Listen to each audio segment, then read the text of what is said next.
Appreciate the intro. Thank you so much. Good morning. I am excited always to see everybody show up for these things, especially at 10 o'clock. I'm going to run you through roughly 98 slides in the next 45 minutes. It will be followed by Q&A.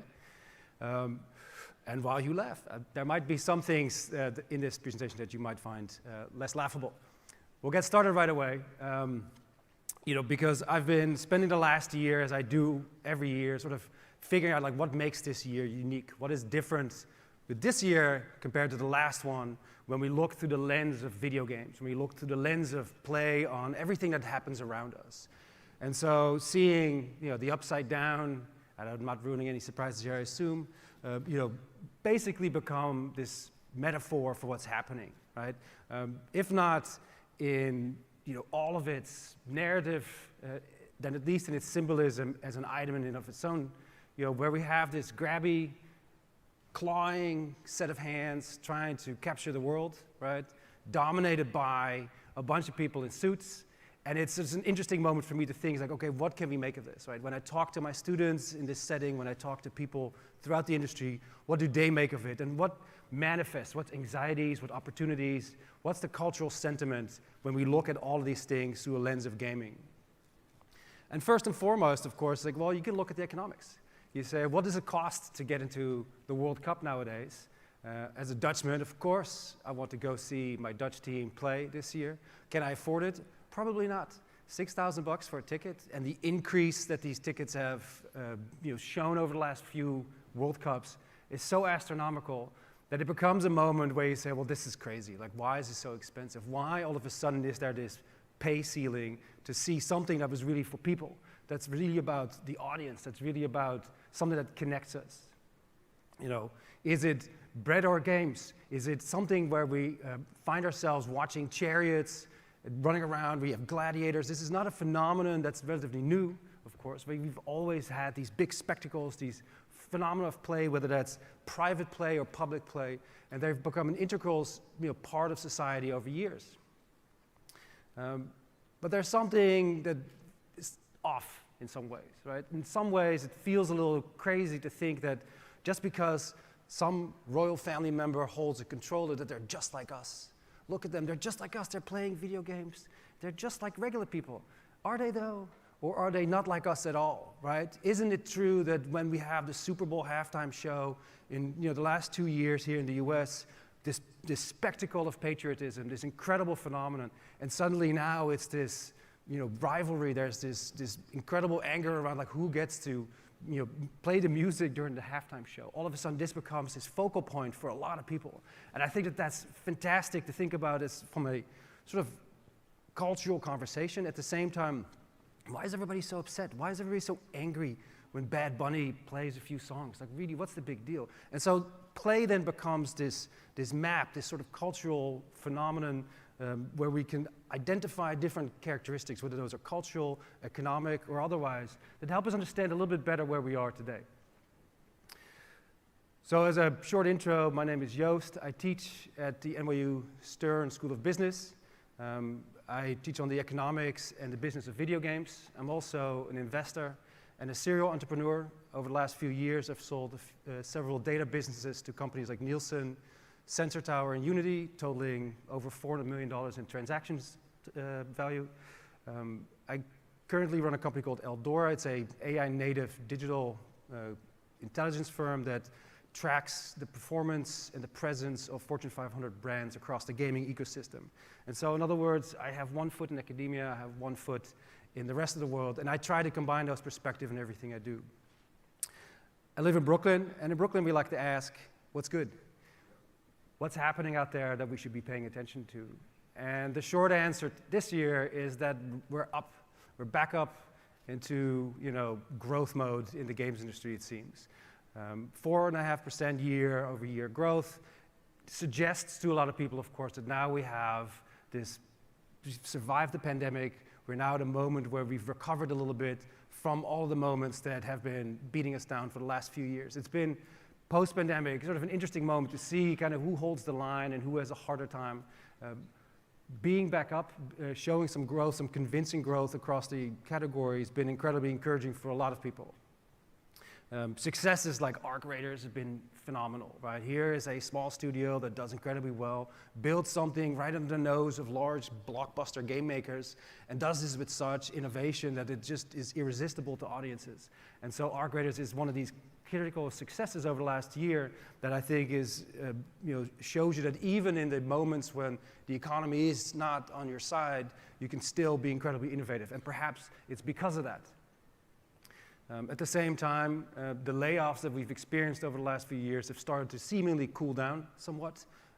In 2025, there were fewer reported layoffs than the year before. We had this record year of over 15,000 layoffs across the industry.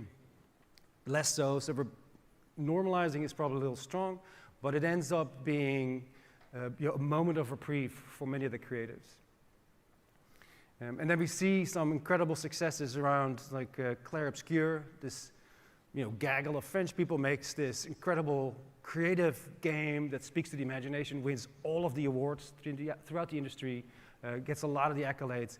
And it's something that says, well, look, maybe the industry had a rough time. Maybe, we were kind of put in the back foot.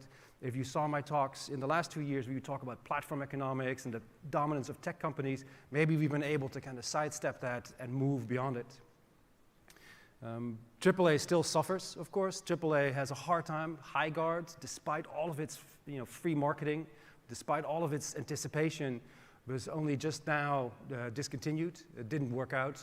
Blockbuster production with all of the ingredients that you would expect and all of the level of quality that you would expect, it was just not fun enough for people to care. And so they took it out of the loop. And that's unfortunate.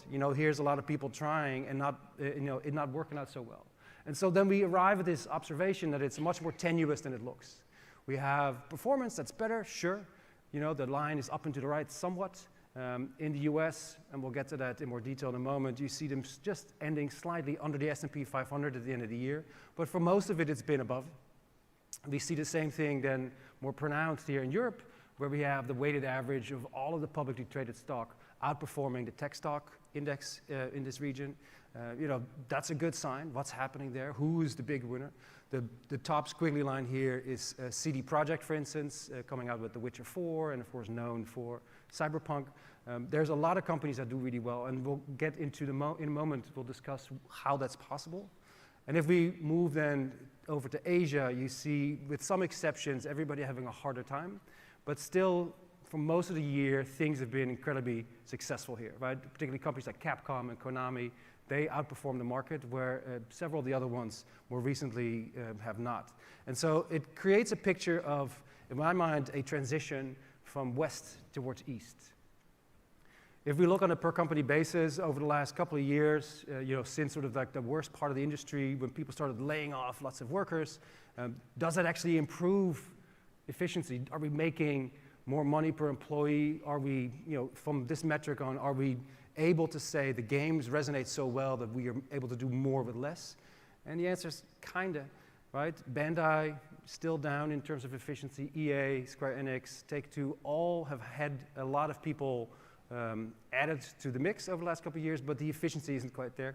Ubisoft, sure enough, efficiency is up, but only because, of course, they had massive layoffs there. And so it's not exactly as if the economics on a market level or on a company level have improved that much.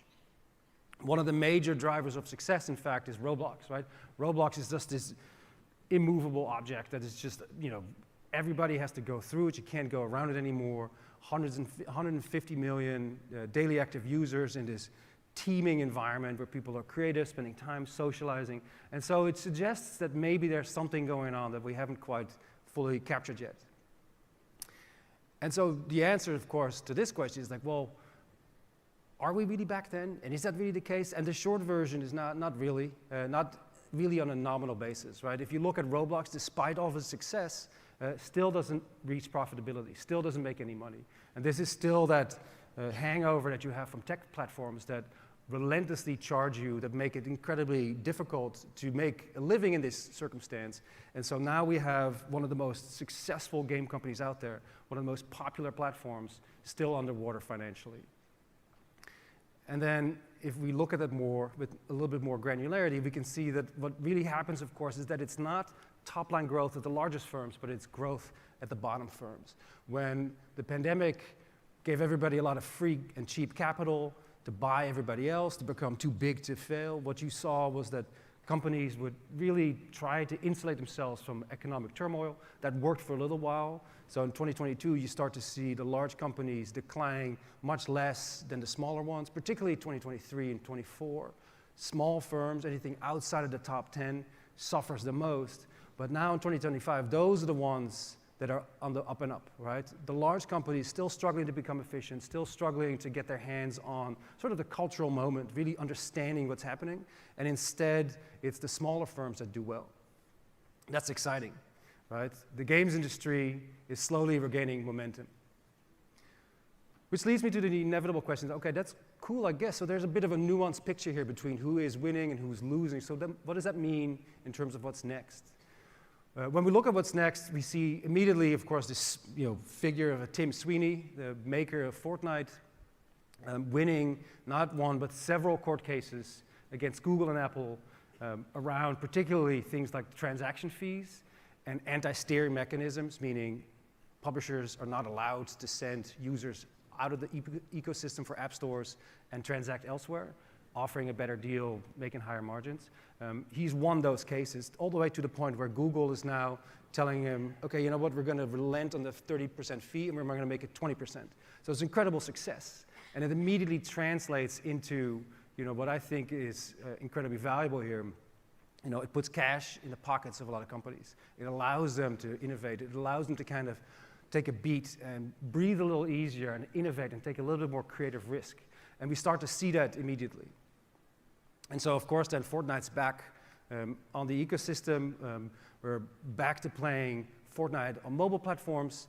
And that's an interesting moment because it's, there's a question here, is that on time still? Are we still capturing the momentum here? Or is it mobile games, now a category very much jeopardized by the larger ecosystem? In a broad-scale attention economy, mobile now accounts for 9% of how people spend time on their mobile apps compared to social media and video streams. TikTok, in particular, is one of those channels that has taken over the attention at large. And so where do games even live anymore? Is that still a workable model? Elsewhere in console, we see similar challenges. Game Pass, this big, present, ubiquitous promise of having games everywhere, of having cloud-based gaming across all kind of devices. Did that work out? Well, they spend a lot of money on it. They did a good job, I suppose, but what ends up happening is that past the $70 billion transaction that Microsoft made of Activision Blizzard a few years ago, now all of a sudden finds itself being incredibly dependent on first-party software, meaning the software that they sell themselves has to account for 60% of their revenue. It's incredibly difficult then. Like all of a sudden now when Call of Duty doesn't perform well, that's a problem for them. Whereas Sony with PlayStation is pushing much more in a third-party revenue model where they make other companies successful. They're incentivized very differently. And we see then here Satya Nadella, the CEO of Microsoft, saying, no, this is fine. Everything is Gucci. What's happening is as long as we have 30% margin on these projects, we're going to continue to invest in it. It's going to be great. Don't worry. All of what we have here is Azure infrastructure, which it's a sunk cost. We built the data centers already. Let's get the games out there. Let's build a value-added service, and we're going to be fine. And it turns out, of course, that subscription economics, particularly for something like the games industry, is much harder than it looks. One of my partner firms, Antenna, provided some data around this, and it really looks very simple as a declining line over time, right? Sign-ups decrease only with the exception of moments where we see large launches and big titles kind of coming to the ecosystem. The moment we see Expedition 33 roll in, that's when you see a peak. And so it's very hits-driven still, right? Where subscription revenue makes the impression that we now have recurrent, stable income. What it really still is, of course, is very much a hit-driven phenomenon. Unless we put $1 in, we're not going to get anything out.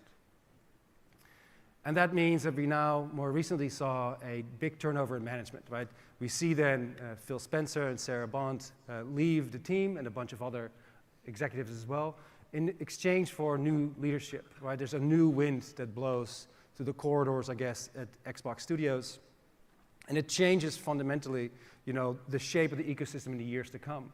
At the same time, we see Steam or rather see Valve with its Steam machine offering coming out this year with a whole new set of hardware, all of a sudden getting into getting into physical. Valve, for the longest time, has been a digital-only storefront, and suddenly now they've taken it upon themselves to make handhelds and VR glasses and a console made for people to use in their living room, but it runs the same as a PC. You know, this is an interesting maneuver for them to make. In fact, it's a little bit on the late side, if you look at it. When Nintendo launched the Switch 2 in early 2025, was an immediate success, fastest selling console in its history. At the same time, it also priced it at 50% higher than it did historically. And it has everything to do with the fact that gaming at that level becomes more expensive, right? While the demand side is looking for new creative things to do, at the same time, prices go up across the board. Mobile games may benefit, or regulation around mobile games may benefit the game makers, but the audience still pays the same price. In console, we start to see $1,000 consoles becoming the new benchmark. And the reason, of course, is not a big surprise. We could talk about this long or short, but basic economic theory will tell you that if you start imposing tariffs on everybody else, consumers ultimately pay for this. And it suggests a bit of a thread that I want to unravel a bit further. So why is this happening? What's happening exactly that we start to see these high prices and things become a little bit less accessible, right? Who's driving the bus here exactly? And one example of that is the leveraged buyout of Electronic Arts. The largest US-based game publisher is bought out for $55 billion through a conglomerate of financiers, and all of a sudden now it's under foreign ownership. In particular, it goes for most of it to the Saudi private investment fund, which bought it outright with some billions of dollars missing. And it ends up being, an interesting phenomenon. So long before we had a conversation around whether or not Netflix should or shouldn't be acquiring Warner Brothers, what we had was 6 months earlier, EA being just bought off and shipped to the Middle East. And that's fine. There's nothing wrong with a change in hand and ownership, so much as it is clearly a play around soft power, right? You see a deliberate push by foreign nations trying to own some of the pieces in the US, some of the cultural components of the US that have defined it for decades. The PIF, more particularly, has been very aggressively buying up different publicly traded firms over the last few years across the globe. It was sort of 50-50 between US and everything else. Over the last year or so, they've offloaded most of the ones in Asia and now focus almost entirely on the US. And so it creates a very lopsided sort of portfolio in that sense, where now we have a lot of presence in North America and with some degree throughout Europe, but that's where the onus is. And it makes you wonder, why are we buying all these American companies and assets? And in fact, from a cultural perspective, and this is something that comes up in the classroom, will the gay couple in The Sims make it through this transaction, right? When all the chips have been counted, will they sell this off to pay the debt and be on the chopping block as one of the first assets to go to pay off the debt, but also because it's perhaps not culturally cohesive, coherent, or consistent with the new owner's sentiments. But perhaps a nicer way to put that is say, well, technology is, of course, the big driving growth of all of the economies, and so we should be in it. And gaming for so many of these countries has become this on-ramp to enter into the larger tech economy. You can't really build large manufacturing plants that easily. We're seeing it now with a lot of things around AI, of course, with data centers and the energy that it costs. The games industry is much easier to transplant. You can take a bunch of people, put them in a slightly different cubicle farm somewhere else, and have them make things there. This has been part and parcel in North America, where you have a lot of creatives and large offices everywhere in Toronto and Vancouver, working all over the place. Much easier to transport them, set them up somewhere else. And so for a lot of emerging economies, as they used to call them, we now start to see gaming is becoming this on-ramp into the tech economy more broadly. Black Myth Wukong, for instance, Wukong Black Myth is another one of these examples of all of a sudden the country that used to be the place where you outsource some of the low-wage labor now becomes its own cultural industry, its own cultural center. They tell their own stories back to themselves and share that globally as well. Based on their mythologies for centuries, suddenly now we have this phenomenon where the Chinese are making their own games as opposed to building things to export them exclusively or just doing sort of less ambitious, aspirational gameplay and experiences. Deglobalization then has become an emerging strategy for a lot of companies, right? India is one of the fastest growing countries out there, but so is the rest of Asia in many ways. If we're talking about 4.5% growth in the US, we start to see a much higher clip in the Eastern Hemisphere. This is data that comes from another partner company called Nico Partners. They specialize in Asia and the Middle East. I find it fascinating always to see how, despite the fact that I have 40% of my students are now from China, for instance, in my classroom, most American students will have never heard of companies like Tencent or NetEase, the largest game publishers in the world. And so the gravity point, in other words, is shifting eastward. At the same time, while that's happening, the US has decided to take one of its well-known shotguns and shoot itself deliberately in the foot by way of saying, you know what, all those incredible, creative, talented people that would usually come to our country and do amazing things in the US, let's not have that anymore. Let's make that harder to do, let's make it more expensive, right? And so you start to see this very deliberate policy, this deliberate decline around getting H-1B applicants approved. I say this, of course, with some degree of first-party experience. I myself was an H-1B immigrant. If it wasn't for the fact that somebody would sign and pay for the fee and gave me a chance to work for a while and establish myself, pay taxes, and start a life, I wouldn't be on this stage today. So I think it's incredibly stupid to make it more difficult. In fact, you should make it less difficult. Anyways, that's my personal take. You feel it immediately in the industry, though. A country that becomes less hospitable also becomes less visited, right? The Game Developer Conference that took place last week has historically quite a bit of people attending, a record of 30,000 attendees last year. This year, they recorded 30% less attendance. People don't feel welcome, people don't want to come anymore. They're like, yeah, I'm not risking thousands of dollars in airfare and hotel fees to only get turned away at customs. And so you start to see this decline of creativity. I think this is a clear creative loss imposed from the top down.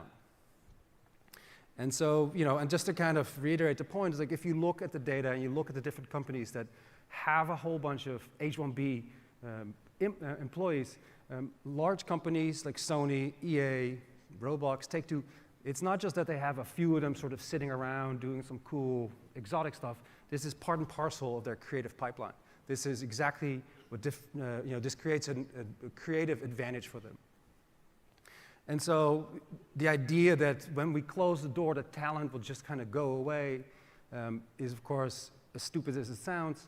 They're going to just go somewhere else. And so you start to see Germany eager to jump in, eager to establish itself, as an economy that's very reliant on large manufacturing, the car industry. They too want to be part of the games industry. They too want to be part of the tech industry. And so they bring out the big guns when it comes to games conferences, right? They have 250,000 people visiting at Gamescom in August in Cologne every year. They will take all your huddled masses. They will take all your specialty workers that you couldn't be bothered to employ. And so it leads me to an operational observation, of course, because there's a lot of big feelings, obviously, around that perhaps, but at the same time, what does the numbers say? And when you look at the European games industry, what you see is that the privately held companies and the publicly traded ones behave very differently. In case of the Ubisofts of the world, the CD Projekt, the companies that you can trade on the stock market, they've shown a distinct decline in the number of people that they employ. 25% of jobs have disappeared over the last 2 years alone. When you look at the privately held ones, the small, nimble ones, they in fact have been hiring. And so it suggests this inversion, right? We start to see this decline of the dominance of these large companies, these large firms, the model that they employ, and the sort of organizational structure as publicly traded ones, and you see this resurgence or this renaissance or this growth at the bottom where small firms do much better, they're actually hiring, and they're much more creative and financially successful.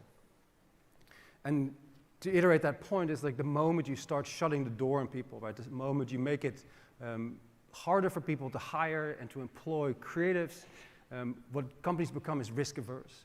And so one study, for instance, here by Dr. Marin indicates, this is from a decade or so ago, the moment you start cutting off H-1B visas, people resort to sort of middleware software tools, and as a result, take less creative risks. This is a direct impact on your ability to innovate as an industry. And if I say that for gaming, that means I'm also saying it for every other industry in the US. The tech industry, of which we're all so proud, is going to suffer enormously with this kind of policy. One example of how we start to see then an answer to this is, of course, AI, right?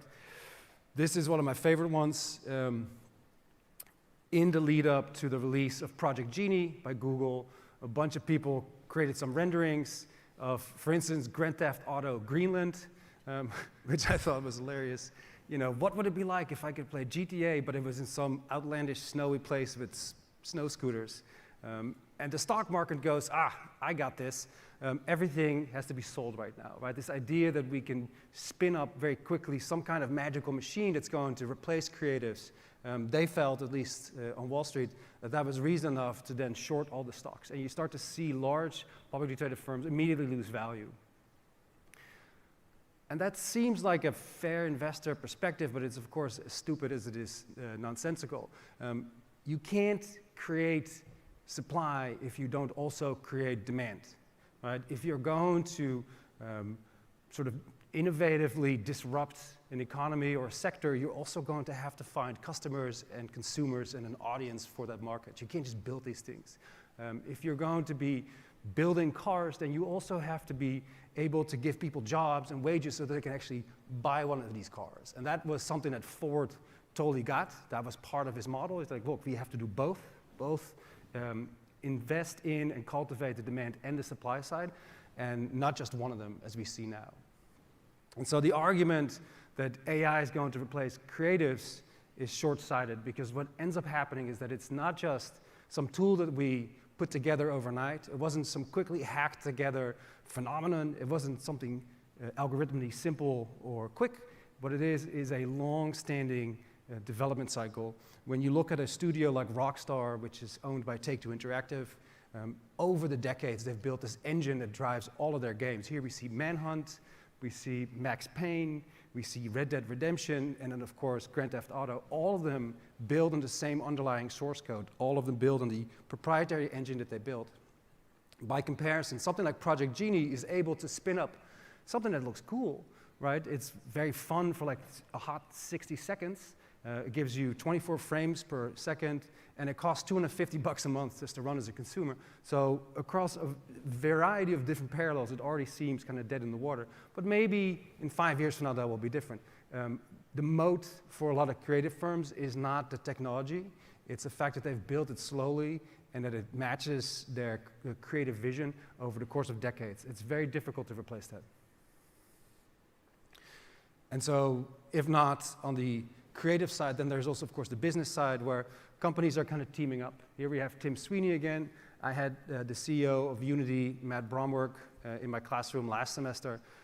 And when you talk to these people, what they say is like, we want to democratize development. We want to put this in the hands of people. We want to basically be the custodians of this, whereas in an AI setting, we have non-deterministic values, allowing, by the press of the button, basically you to spin off a game that has no end state. These are impossible puzzles that you cannot actually solve. And instead, the Unities of the world say like, well, what if we had a deterministic set of values? If we could actually have games that you could play that could tell a story, that would have set points throughout and milestones, and work together with some of the other leaders in the space that together we build an experience for both the creatives and the consumers that's worth their time. For those of you who are interested, we recently launched a paper on how AI does impact some of the business practices, particularly around business intelligence. I'll have a link at the end. But it makes for the natural observation, and I'm sorry about the font here a little bit. So if we have we are in the midst of seeing a gradual decline of cultural dominance in the US. And it leads us to the sort of third component, saying like, okay, what does that mean long term? Where do we go from here? So Discord is an interesting one, right? 200 million monthly active users, this self-selected economy of people and this community of people that figure out like, I want to spend time here, here, and here. I want to talk about, I'm a big fan of the red-eared sliders community. I have a turtle, big tank in my house, and I love hearing about other people's turtles. If you have a turtle, please tell me about it afterwards. But you know, these are my people. This is where you find these things. You basically have an interest-based filter for this. And naturally, of course, that then moves towards a universe where we want to see, like, well, can we take this public, right? If we take this over the course of the year, like, where do we go in terms of valuation? So in January, Discord filed confidentially its S1 filing, its paperwork to go public eventually. And immediately it raises a lot of questions like, okay, if it was trading in the secondary markets for about $20 a share, now it's about 5 times that, 6 times that. You know, will it emulate something like Reddit? Will it go the same way as Roblox? Will it create all this accretive value? And what do we give away in the process? The reason Grand Theft Auto 6 will likely do well is because it isn't just a game. It isn't just I run around and I solve the missions or I kind of, you know, indulge in my own deepest fantasies in this universe.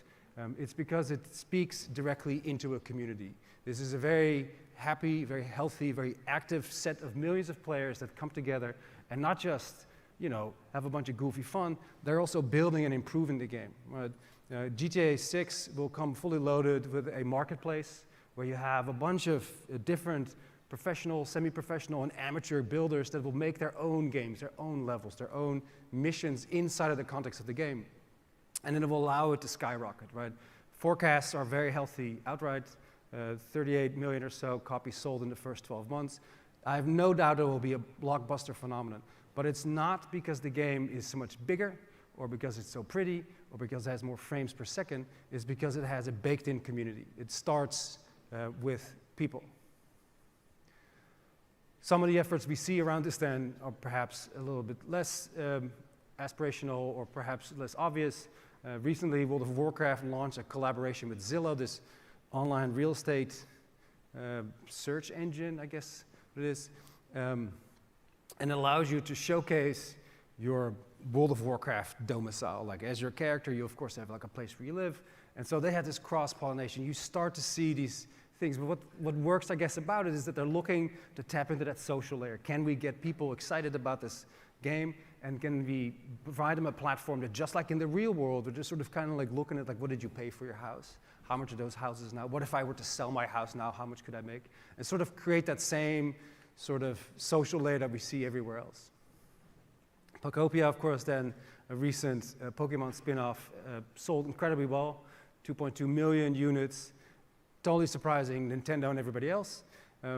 What works here is the social layer. What works here is the baked-in audience.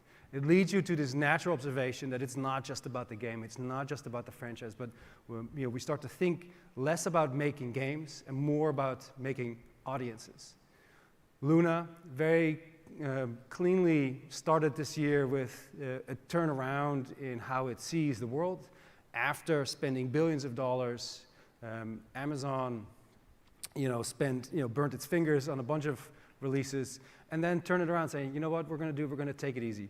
We're going to launch something that's a little bit more lowbrow, not in the sense that it's crappy, but in the sense that it's more accessible, in the sense that it's easy to produce and it's a little bit more fun. And so you get these couch co-op type of phenomena.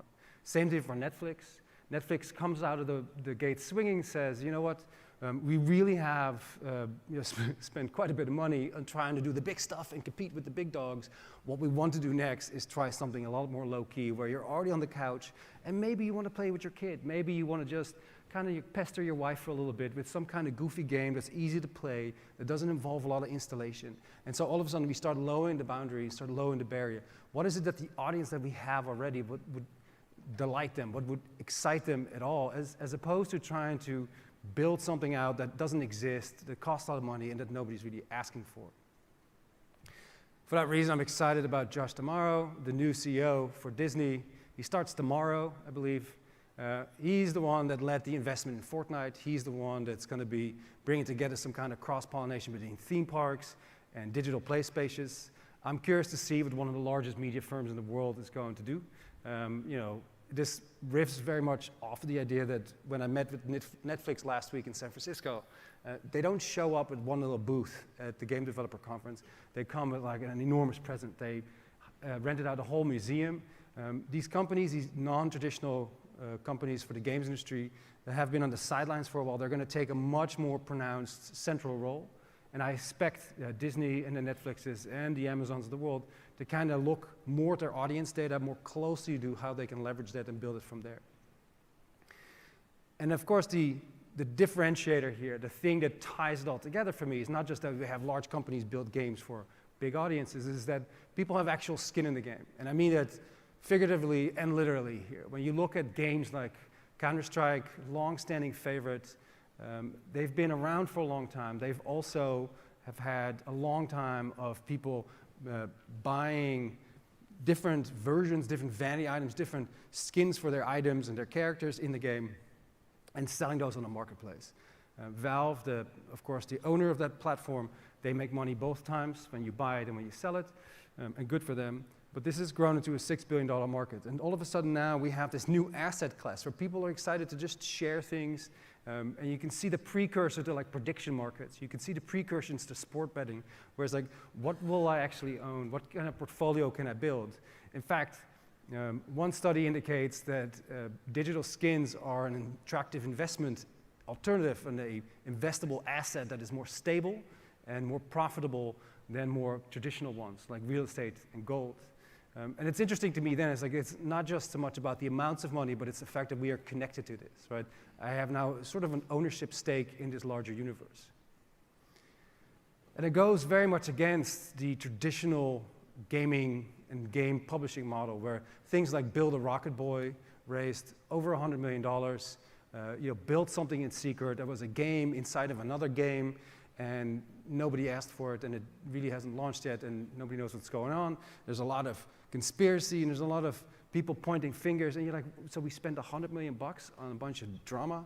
We can do that much cheaper, but it's also like it amounts to nothing, right? And it suggests that that model is broken. In the same way that large publishers try to just outspend everybody else, coming up with AAA blockbusters, that model is starting to show its age, that model is starting to break down, and no longer does that work.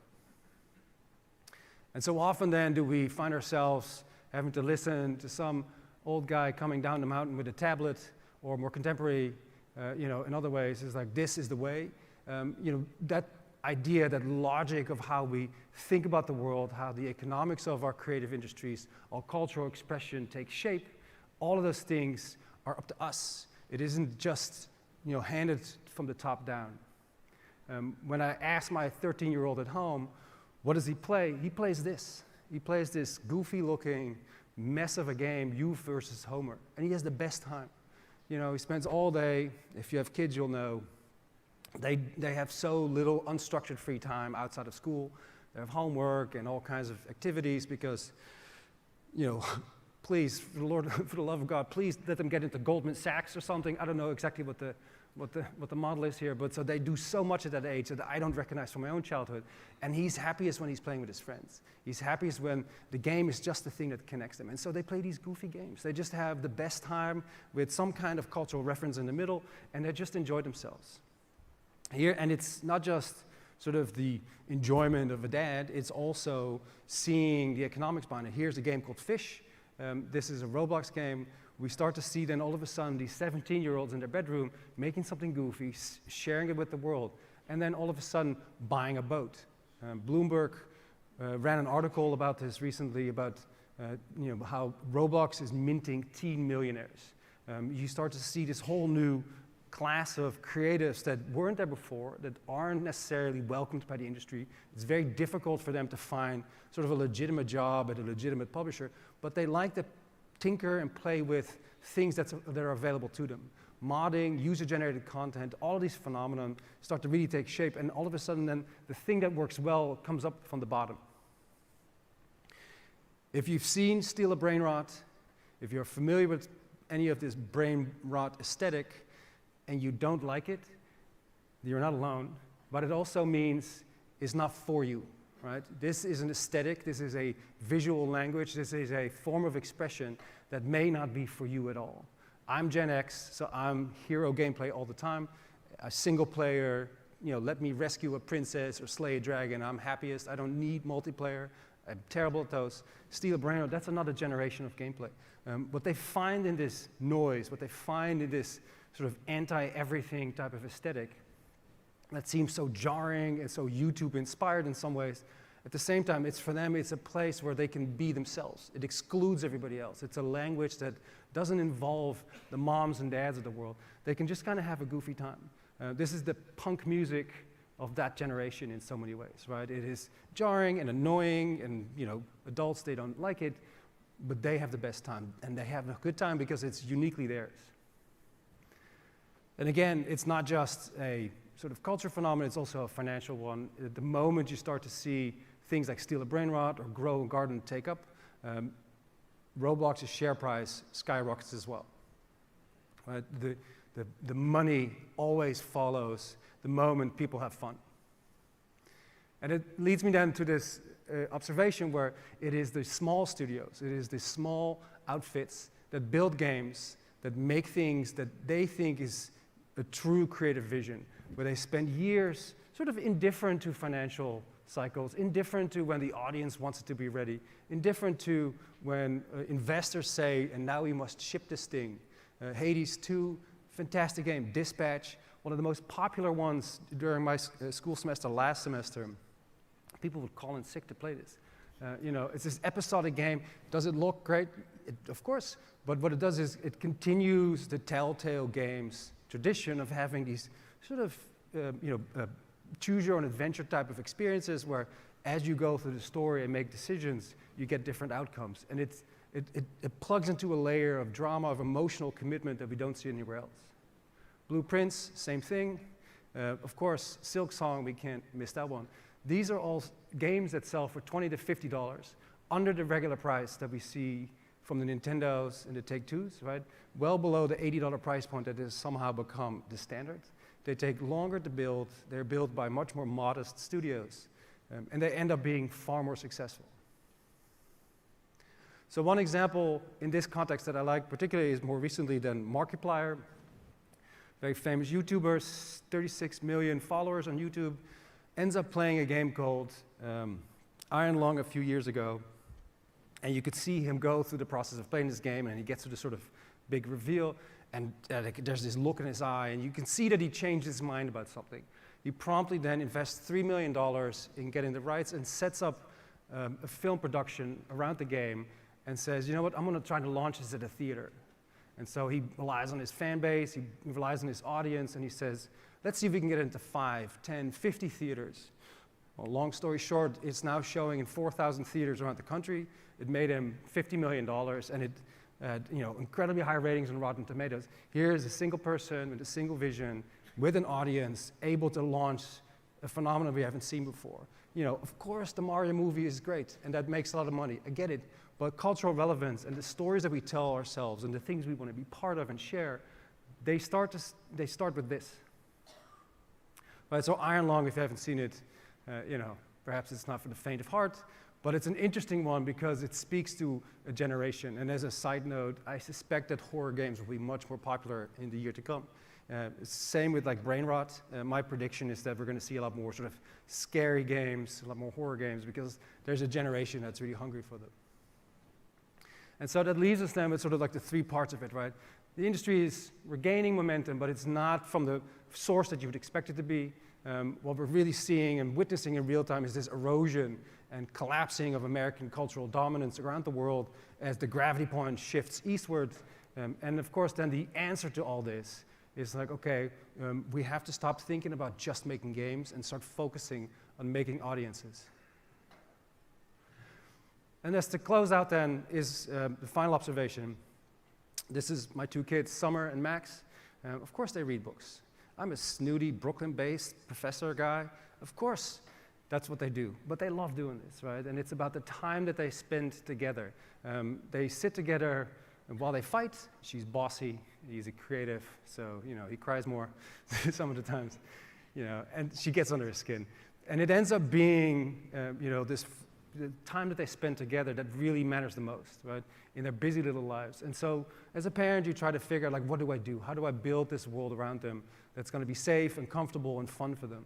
And so the baseline observation is here, let's shift away from yield and towards joy, right? Let's have it be less about the marbles and more about the game itself. And create this world that, while we perhaps admit and acknowledge that it's not all well and good right now, it's not all cookies and cream in the world right now. And perhaps that's true. We're not going to deny that. But at least then, let us try and play and hope for something better. My name is Joost. Thank you for your time.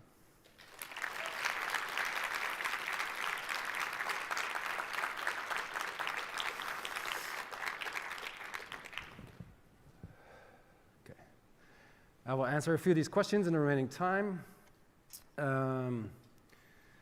I guess I already answered the question, the gaming trends I'm really excited about. Personally, my whole life is now taken over by GTA 6. That's where all the money goes. What size of TV can I buy, and how many PlayStations can I fit into my basement? But it's really sort of the main blockbusters. I think there's this end of a phase here where we see some of the most amazing franchises come out and really throw everything at the wall because they have to justify the expenditure now. So, the big releases are a big one for me personally. But over time, I wonder where it's going to come from. Like, what's going to be the next thing? Like, what's the structure of the industry? And so perhaps that is a segue to the question at the bottom here. How do we get away from these consolidation trends? Like, how is it that we constantly see companies buy other ones and get us to a point where now we have too big to fail organization? Why do we have to have a $30 billion game maker like Microsoft or Tencent or Sony? Why can't they be smaller? And I think that's a very fair question, right? I think it has everything to do with the fact that organizationally these companies are publicly traded, and so they have to grow up and to the right at all times. When you, and you'll recall the slide I showed you where the European markets were still hiring as opposed to the publicly traded ones. Privately held companies can decide to just kind of lay off and cool out with the hiring. They can kind of slow a project down. They can bob and weave. They're much more maneuverable. And so consolidation is part of what we've discovered, what we experienced post-pandemic, but of course, it creates these large tankers that are amazing and incredible and also incredibly vulnerable because they can't maneuver as well as the other ones can. And so agility, small teams, small outfits, small organizations, those tend to be much more valuable, I think, over time. And so consolidation will have to be regulatory in nature, and as capital becomes more expensive, we'll start to see a decline in it as well. Selling off the assets for EA, for instance, to pay off some of the debt, I have no doubt that that's going to happen, right? The moment these large transactions take place, there's always a bunch of assumed debt somewhere. They're going to take a red line in the P&L statement, and everything below the line gets sold off to pay off the debt that they would otherwise owe. It just makes financial sense. So it's sort of a natural process, but to anticipate that now would also be to look for and invest in smaller outfits with a clear creative vision and a long-term perspective.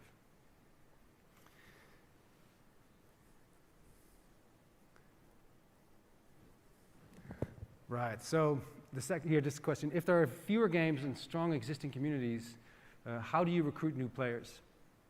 That's an excellent question, right? And we've seen the immediate answer over the last few years being, let's spend more money, right? If you look at companies like Playrix, which does Dreamscapes, or Gardenscapes, sorry. Recently, who was it? It was Scopely invested a majority share in a company called Loom Games, which is valued at $1 billion. It's an 8-month-old mobile game company, and it's perhaps because the game is amazing, but mostly because their user acquisition is so successful. And so, in my mind, we're seeing the final stages of that. That's in many ways sort of the dead end of it, right? Can we outspend each other to get all these users? Maybe. I suspect that that's going to run its course, and eventually it's going to become so expensive that it becomes prohibitive. And so it raises a fair question. Brands and IP holders stand to gain from this because they have existing audiences. They have a signal of quality that everybody else seems to lack, right? You don't see that anywhere else. New IP is much harder to start up in this context. But if you can reach people outside of a game context and leverage somewhat of a flywheel, as you may have heard me talk about in the past, where things like Cyberpunk as a game weren't as successful at launch, but then they regained momentum because they had an incredible Netflix series around it. The same thing happens with things like companies like Disney do. In order to make money here, they build something over there, right? The success of Nintendo nowadays is, of course, it's games, of course, it's hardware and software, and also it's film productions and it's theme parks, right? These are all sort of components in the flywheel. And so rather than dryly buying up users out of a bucket and spending more than the next company, which has really been what has defined and characterized the mobile game space for the last couple of years, you find other avenues. Where else can I reach my users? Where else can I build them or offer them something that they can't see anywhere else? And so advertising, PR, influencers, sure, if it's endemic to the experience, but buying them off the shelf, I think is going to be increasingly offering diminished returns. So the third question here, how do you think the sudden increase in prices for memory and GPU will affect the games industry? Yeah, I'm worried about that one because long time ago, NVIDIA was everybody's favorite in the games industry. About half of its revenue would come from selling fancy graphics cards to gamer audiences. They have since then, I'm going to say abandoned. Of course, they will claim otherwise, but most of their money now comes from AI-related, data-related processing sales. They moved in many ways from like a B2C to a B2B business in that sense. And it works really well. They're a $1 trillion company, so who am I to say anything? But the games audience is now finding themselves sort of locked out of these hardware components. So it's not just that we have tariffs. It's not just that we have this geopolitical turmoil and making the value chain unpredictable. It's not just that consumers are competing with AI for access to RAM and processors. It's also that the large tech firms build a success on the gamers audience and then ran into a different direction. And so for that reason, I would say they've abandoned them. And so that's a consideration here, right? Can you still build this high-end thing? Can you still make your own PC rig for $3,000 and have it be the best you've ever seen? And the answer will be, of course. Once you get to that echelon of people that spend $3,000 on a custom PC build, they're going to spend $3,500. They're going to spend $5,000. Who cares, right? It's the same people that collect cards or like, you know, Pokemon cards that cost 20 grand. It's sort of like a very, very small user base. For everybody else, gaming is not going to matter that much in terms of graphic capability. We have enough, right? A game of chess has never been played because the graphics look so great on a chessboard. It's 2 colors, for crying out loud. It has very, very limited visual features. And so I don't think that play has to be, play at all as an expression of technology. I think technology is an expression of play. And so in many ways, higher prices will only push people to a different form of creativity.